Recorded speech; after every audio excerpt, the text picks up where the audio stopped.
Good morning. How's everyone doing? All right, let's get this show on the road. Welcome to the MTS 2024 session. We'll start our morning session. I want to welcome everyone for attending. Thank you. We're looking forward to a dynamic session, but be sure to scan the QR codes that are placed throughout. This will give you the latest information on the schedule and speakers. Last year's code will not work. I would like to bring forward Juan Reyes. You asked for primers. We have a primer for you to get things started on security, protecting the future, essentials for media and entertainment. Thank you all.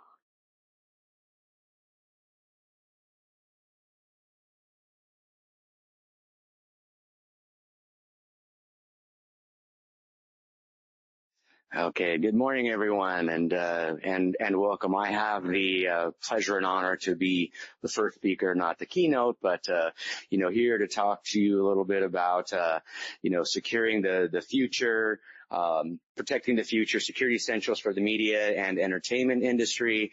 It's not as sexy as AI, but it's definitely something that everybody needs to be concerned with. A very valuable and important part of our industry. So what are we going to be talking about here today? Well, really, we are going to be focusing on content security. Content is king. Content is a very, very important part of our industry. It's why we are here. How do we keep content secure? And who is responsible for keeping content secure? Well, really, at the end of the day, every single person is responsible, from the top to the bottom to all the workers. Everybody is responsible for keeping content secure. And so who are the stakeholders involved in content security and helping to keep our content secure? It's the studios, the major studios that you are all working with. It's the content owners. It is the service providers, the hundreds and hundreds of people working on content, getting it ready for release. And in many cases, some of those service providers are outsourcing it to other service providers. So there is just a long line of service providers involved in content who are part of this area of responsibility, helping to keep content secure. And of course, all of the production teams, the hundreds and hundreds of people involved in producing and creating that content. There's also the application providers, the applications that everybody's using, your Adobe products, your Pro Tools, et cetera. They are also responsible for keeping content secure, so making sure their applications are secure. The SaaS providers, many vendors are using SaaS solutions. Maybe they don't want to create their own cloud environment, so they're using SaaS companies for burst rendering, for storage, for backups, et cetera. They're part of this process of keeping content secure. And the cloud providers, the AWS, the Azures, the Googles that the vendors are all working with for developing their own infrastructure, storing content, additional storage, et cetera. And so what are the security challenges that we are all facing, that we all have to deal with? Well, today, as we're talking about this being more of a primer on content security, I'm going to focus on 4 different areas. I'm going to talk about digital security, organizational security, physical security, and staff security.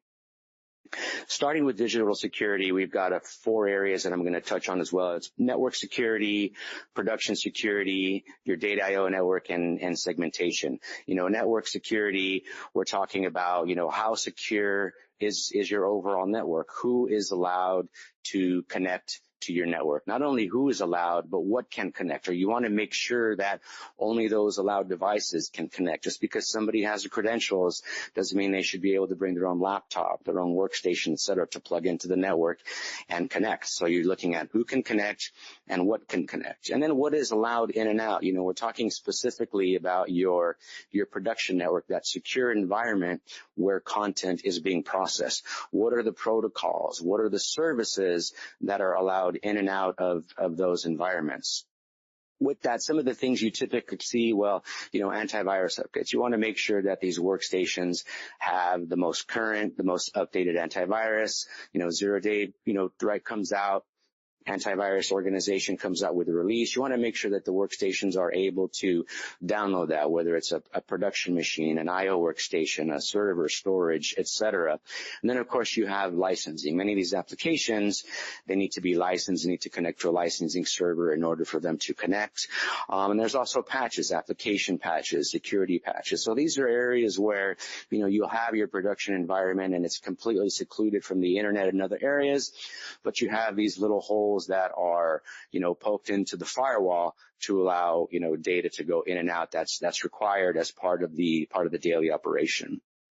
And talking about that, the firewall rules, they are there to allow certain things to go in and out. You have your ACLs, but as part of that, you want to make sure that within your organization, you are monitoring and tracking these ACLs. I can't tell you how many times, myself, as I'm going out to an organization to do a security assessment, a trusted partner network audit, where we're going through the firewall, looking at the rules. I'm like, what is this? What is this? Oh, well, Joe set that up. We don't know what that's for. Sandy put that in there and she said, don't remove it, but we don't know what it's for. So these are the types of things you want to look at and watch out for. Make sure that everybody's aware of all of this, the ACO rules, what they're there for, what they're supposed to do, what's permitting in and out of the networks. And then, of course, within the network, you have your intrusion detection and prevention. And these are typical services that you see in your firewall, so that if there's an intrusion coming in, it can detect it. And if it's a more advanced intrusion, it can help to prevent it. A lot of your higher end, not even higher end, but even your entry-level firewalls have these capabilities. In many instances, I'll be working with a small vendor, doing an assessment. They've got a lower-end firewall. It doesn't have these types of services. You really want to look at something like an intrusion detection service and intrusion prevention, that it's something that's really more of a required, something you really want to have implemented into your firewalls. Vulnerability scans and penetration testing. So this is an area where I run into a lot of confusion from vendors. They think a vulnerability scan is a penetration test. I'm going to explain a little bit about what these are. The vulnerability scan is something that you can run externally, so looking at your external IPs to see where your vulnerabilities are. There's a lot of different tools for that, things like Qualys, Nessus, Rapid7. These are tools that an organization can run themselves or hire a third-party company to do these vulnerability scans. You want to, ideally, for your external IP addresses, run them on a monthly basis to see what are the vulnerabilities we have. Is there a port that's open, a service that's open? Do I have a server that's got old protocols, et cetera, that are there that should be removed? It's going to give you a report, give you things that you need to address so you can go ahead and address them. That is your vulnerability scan. You do that externally on a monthly basis, ideally. Internally, you want to do that on a quarterly basis. And the reason for doing that internally is in the event there's a compromise from within the network, you want to make sure that there are no vulnerabilities on any of your workstations, your servers, your storage, etc. The penetration test, that goes a step further. That's where it is an attempt to exploit any of the vulnerabilities. And typically that is done with an ethical hacker that's trying to look at any vulnerabilities that have been identified, see if they can exploit the system. Can I gain access to a server? Can I gain access to data, to logs, etc.? And it's something you want to have conducted by a third party. The idea there is you keep that segregation. So if you're using somebody to do your IT, completely separate company is the one that's going to be doing this penetration test. So it's not something you do internally through your own team unless you have a red team. Ideally, you want to use a third party to conduct these penetration tests. And then logging. Logging is extremely important. Anytime there is any type of compromise, any breach, the first thing you want to do is take a look at the logs. In order to be able to do that, you need to make sure you have the logs. This means taking all of your critical systems, your production machines, your firewall, your data I/O workstations, making sure those logs are captured, and ideally having them centralized through a SIEM or some other type of system. Like there's so many of them out there. There's like Splunk, Wazoo, Manage Engine, where they can incorporate and aggregate all of these logs and identify instances where, hey, this system and this system, there's something funky going on. Looking at them individually, you might not see anything wrong, but looking at 2 or 3 systems at the same time doing something that doesn't make sense, That's where these centralized logging solutions come into play, not only to record them, but to provide you with alerts, or you're finding out as soon as it's happening, as opposed to finding out something happened, looking in and realizing, 2-3 months ago, we had a situation that was going on, and here it is in our log. You want to get those real-time alerts, somebody trying to access your production network, somebody trying to increase their access levels, all of these different things that can happen as part of breaches. These centralized logging solutions can help you with that. And, most importantly for that is making sure that all of your workstations are set up with NTP, Network Time Protocol. So many times I've gone in and looking at different workstations, and all of the times on the different, systems are different. The server, the storage, the workstation, sometimes different days, or you have one, the date is 2000. You try to go through logs and compare them. You can't do that. You need to make sure that you have NTP implemented across all of your systems. And it's not just the workstations, it's getting into electronic access cameras, and I'll get into that a little bit more as I start to talk about some of the physical security parts of it. The other area in digital security is about access control. Who has access to it? We talked about a little while ago, who has access, what systems have access, but not only that, you have somebody with access, whether it's somebody in a production team, it's the production staff working on content. What do they have access to? It shouldn't be where everybody has access to everything, especially, when you're talking with your studio clients, your content owners.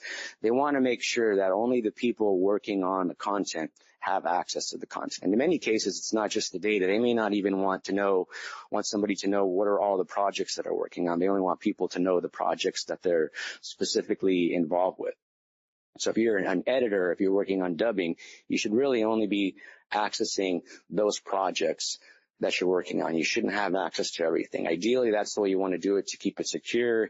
The less eyes, the less hands on it is better. But not only that, those that do have access, what is the type of access do they have? Do they have the ability to move content from folder to folder? Do they have the ability to modify the content? Maybe they should only be able to access it and then create a new file, or do they have the ability to delete it? And then who's managing that access? Can somebody just go and call IT and say, hey, I need access to this project, and they get it? What is the process, the workflow for somebody to request access, to gain access, and are you logging the request? Are you logging these changes? You want to make sure you're covered here, because again, in the event of some breach, they're going to come back and say, show me your logs. When did this person gain access? Who granted that access? Et cetera. What admin was involved in this. Not only that is the admin access. You want to be able to track the admin. Not that they're going to do anything wrong, but you hear about disgruntled employees, who knows what they can do. At the end of the day, you want to just make sure you're doing your due diligence, keeping secure and tracking what your admins are doing as well. Then also making sure, when we were talking about, what somebody can do as far as moving, deleting, you want to make sure that your admins are not able to delete the logs that are tracking, the work that they're doing as well. Endpoint security. When you hear about endpoint security, that's talking about your workstations. How secure are these workstations that are working on our content, specifically here in the production network? So you'll typically have a hardening policy, and that defines how you harden, how you secure a workstation, a server, a SAN, a NAS before you implement it into the production network. Is there antivirus installed on it? Is that getting updated regularly? Have you disabled the USB port so that, staff member can't just plug in a USB drive and copy content to it, or worse, take something from the USB drive and introduce it into the network? Or the screensaver even. If they walk away from their workstation, if it's an open area, is the screensaver going to come on automatically in 10 minutes? That's the guideline. But not only that, once the screensaver comes off, is it going to prompt them to a password? I've seen so many times where screensaver comes on, you move the mouse, and it comes up and it's not prompting for the password. That sort of defeats the purpose. Yeah, somebody walking around can't see what they're doing, but they can just go in and access it and do what they need to, or do what they want to. So you want to make sure that that screensaver is in fact password protected. Removing unnecessary software and services. The less you have on those workstations that are working on your content, the better. It's just one less thing to worry about. So make sure any software that comes loaded by default, you get rid of that. Any services that are there by default, you get rid of that. As you get into large organizations, you'll have your directory services. You want to make sure that local accounts, that guest accounts are disabled as well, so that you don't have somebody who can go in and try to access those and gain some level of access. Again, the less that's there for you to worry about, the better. And then talking about implementing local firewalls. You're going to have your firewall within your organization protecting you from the outside, protecting you from within. But additionally, you want to have that extra level of security on each workstation by implementing that local firewall. Again, in the event that there is some compromise from within the network close to your production network. So it's coming into the production network before it actually gets to the firewall. It's just another level of security that you could have within your organization, within your production network. Content workflows, and this is an extremely critical area. This is where we're talking about getting content from your clients, from the outside, into your network, and then into your production environment. So you always have this secure content I/O network, data I/O network, data I/O workstations, and that's what is used to go out into the internet, download content, get it into your environment. So it's a very sensitive area, susceptible for breaches because it's out there. What you want to do is make sure that workstation or workstations or servers are secured and only have the ability to go out to those sites for downloading content or for uploading content. So your client is using a spare recipient. Those locations, you should be able to go to those for transferring content. You shouldn't be able to go to YouTube, Dropbox, Box, etc. Granted, you do sometimes have a content owner that's using Dropbox to send content to your facility. A lot of people frown on that. They want to see something more secure, like an Aspera or a Sigmian or other type of service. It happens. But at the same time, typically what you like to see is opening that up for a specific transfer to take place and then closing the door on those services once that transfer is done, again, to help keep things safe. I can't tell you how many times I've gone to, as part of my audits, take a look at the workstation and go to like a YouTube, and then all of a sudden it's open. If it's open, yeah, somebody could send it to Aspera to their client, but they could also upload something to YouTube or some other area. So you want to make sure that they are extremely secure as far as where they can and can't go for uploading and for downloading content. Additionally, you want to make sure that they're properly segregated from other networks, especially the production network. The idea around the content I/O is because that's connected to the internet and you're receiving content from some other source. You don't know, how secure that content is. Has that content been compromised? So you want to make sure that these workstations, that environment, they're their own little island. They have no access to your production network, no access to any other network. They are their own little island. So you can get that content in, scan it for viruses, make sure it's good. Once that's been validated, then you can, from your production network, the more secure network environment, can go into your I/O and pull that content in because it's been validated. And the same thing goes for your outgoing transfers. You're working on a project. This project is ready to send to your client from that secure production network. You're going to push it over to that I/O network, that I/O workstation, and that system can then send it out. The idea there is if that I/O station, that I/O network is ever compromised, it has no access to the production network. It can't read or write to it. So whatever happens is going to stay within that I/O network, and it's not going to impact or any of the other networks that are within the infrastructure. And as mentioned, the antivirus scan, the content comes in, you want to make sure that is scanned for viruses to make sure it's clean before it gets moved. And then ideally, from a segregation perspective, you want to make sure that your I/O team that's responsible for the sending and receiving of content is separate from the team that is working on the content, creating the content, editing the content. It's just another level of segregation. The last thing you want is, not that you get a disgruntled employee that has access to content and then are also able to go ahead and send it out to other locations. It just helps with that level of segregation. And then, of course, remote access. This is a big one. With the pandemic, obviously, we had to figure out what do we do to keep this industry moving. Remote access was a big one there. So with that, you now have many vendors with their staff working from home. I recently did an assessment of a large VFX company, 400 staff. I walked through the facility, 3 floors, and there was maybe 30 people there. Everybody's working from home. And this is a very, very valid, solution, allowing everybody to work. And there's been a lot of implementations that have been developed as a part of this to keep the content still secure. But as part of it, you want to make sure that, you have it controlled. You're looking at who has remote access. Does everybody have remote access? Is it certain people with remote access? Many times a studio may be like, we can have remote access, but for these particular titles, we want to make sure that those are only being done at the facility. And how is that remote access implemented? Ideally, having some type of pixel streaming solution like Teradici, which is now HP Anywhere, Jump Desktop, Parsec. These are some of the more common types of remote desktop applications I see where the staff are working from home.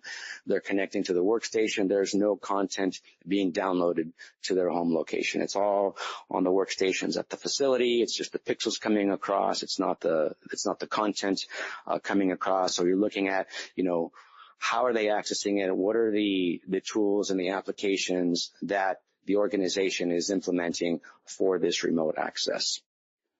Within that, there are other levels to look at. Is this a VPN connection? Am I using a remote access broker? What is the encryption level of the data going back and forth? Ideally, you want to have something that's 256-bit AES encrypted. That's sort of the industry standard. As long as you've got that, you should be good. But at the same time, you also want to make sure you have multi-factor authentication implemented. This makes sure that whoever's downloading or whoever's connected, they've got their mobile device or whatever type of authentication mechanism you've implemented, Google Authenticator, Microsoft, etc., so that they can verify that, yes, this is the person that's supposed to be working on that content so they can have access to it. And then as we mentioned, can that content be downloaded? There are some workflows that I've come across where they maybe need to download the content to the home location. Obviously, there are certain restrictions that the studios may require, the vendors put in place, but typically you don't want your remote staff to be able to download content to the home. You don't want them to be able to copy and paste things to the local workstations. And then you want to look at the workstations that these home workers are using. Are they company provided machines or are they personal machines? I see a mix of both. If it's a company machine, it's more secure. You control it. You can have your, remote wipe capabilities on it. If it's a personal machine, you're a little more limited. But if you are using some type of pixel streaming application where they have no access to download, to copy paste, maybe it's a little more secure. Maybe it's permitted depending on the workflow, the type of services you provide, the type of content you work on. But also the other thing you want to look at is what does that remote environment look like? What are the policies that you have? Is the staff, are they able to, do they need to be in a dedicated room? Are they able to work at a Starbucks? Do they need to, be in an area making sure that nobody else in the home can see that? Some go a step further and say anybody in the home needs to also sign an NDA in case they see or hear something to make sure that they're not able to talk about. Making sure that you don't have the kids running around or the kids' neighbors there looking at something and taking a picture of it. So a lot of things you need to worry about. Some, studios, depending on the type of workflow, have even required the home staff to be using headphones if they're working on any audio so people can't hear, what they're working on. Now I'm going to talk a little bit about operational security. With that, we're going to focus on risk management, business continuity, incident response, and security awareness training. So risk management, and many vendors, when I'm out there doing an assessment, like, what do you mean risk? What is risk management? The idea is everybody has risks. So you want to take a look at what are the risks that our organization faces on a daily basis? Physical risk, digital risk, staff risk. For each of these risks, what is the likelihood of this risk happening?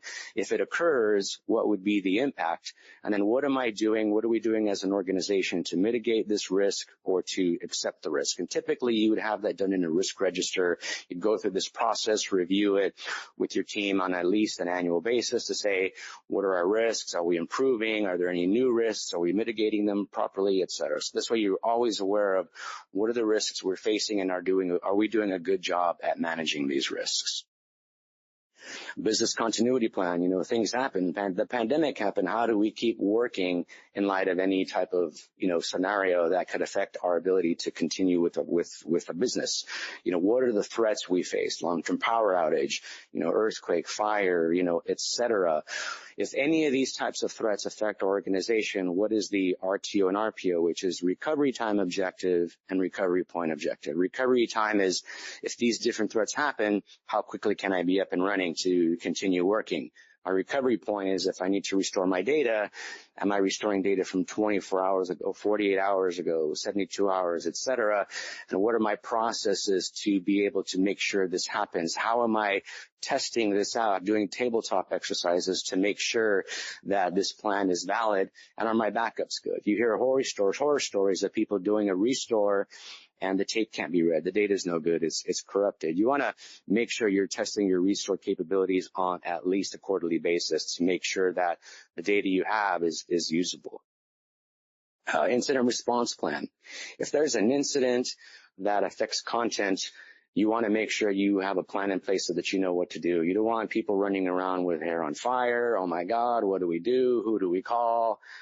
You have a plan, you have a team that this is what we do, because you want to make sure for any incident that happens, you are able to quickly detect that incident. You can contain that incident, you can eradicate that incident and then recover. And then you want to make sure that for any incident that occurs, that you are notifying, your business partners. We've heard stories where people try to keep things under wrap.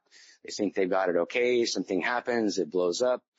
Definitely make sure you're letting your business partner know. Incidents happen, breaches happen.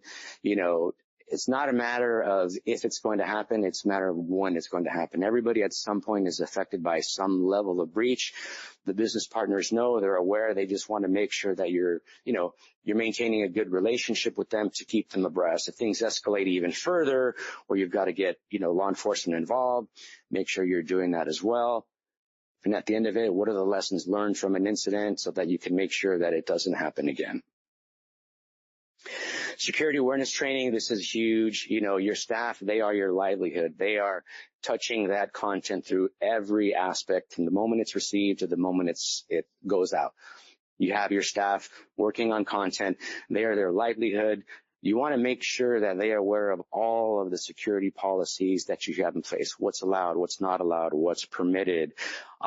Make them aware of some of the threats that can affect them personally, social engineering, malware, phishing. These are things that you hear horror stories of breaches happening related to social engineering, malware, and phishing. So very important to have your staff trained on the security policies. Physical security, we think, we're not doing tapes anymore, we're not using hard drives, but you still got to worry about physical security. From the idea of your facility, is it secure? Do you have electronic access logs, throughout the facility? Do you have areas segmented so only certain people have access to certain areas? Do you have a camera system there to monitor all of the secure areas? And, I talked earlier about NTP, making sure that the times are synchronized. I can't tell you how many times I've gone in to do a security assessment for a facility. Hey, we've got 20 cameras, but they all have a different date and time. So it really makes it difficult to go through and review a situation if something occurs. You want to make sure that they are all synchronized. Alarm systems, everybody's mostly got an alarm system. You want to make sure it's connected up to a central station. In the event something happens, you're immediately notified. It can also notify the police.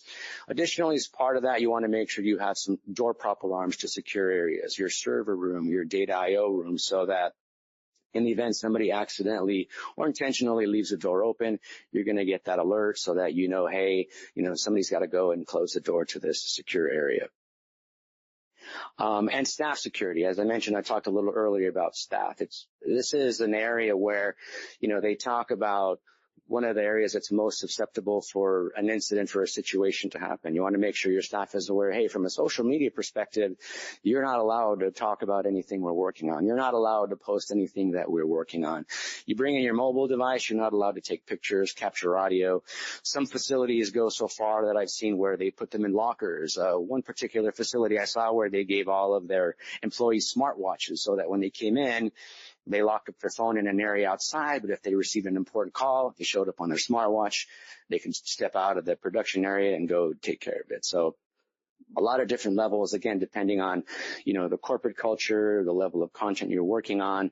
Phishing, that's another huge one. We all have heard of some of the scenarios, some of the breaches that have happened due to phishing emails. And then, of course, weak or reused passwords. Everybody has a password policy, ideally 12 characters or more, something that's complicated, but you want to make sure, let your staff know, don't reuse your password. If they're using the same password at the office that they're using for, Target or Amazon, and then there's a compromise, and all they need to do is be like, hey, who's this person? Does this password work? Where do they work? Let's go see if we can get into a system, and boom, these hackers can gain access. You want to make sure the passwords are not weak passwords, and the employees are not allowed to reuse their passwords.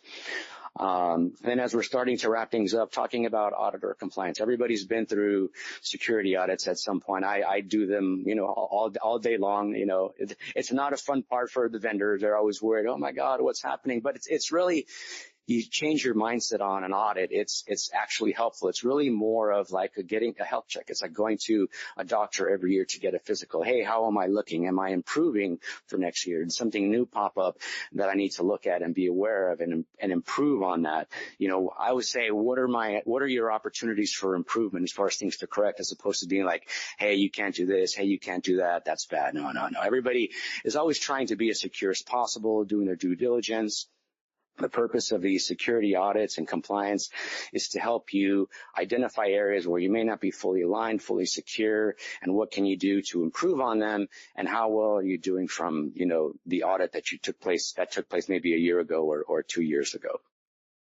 And so what are the takeaways from, this whole session on security is that, content is king. The whole reason we're here is for, the creation of content, getting it from the camera into the homes, into the consumers.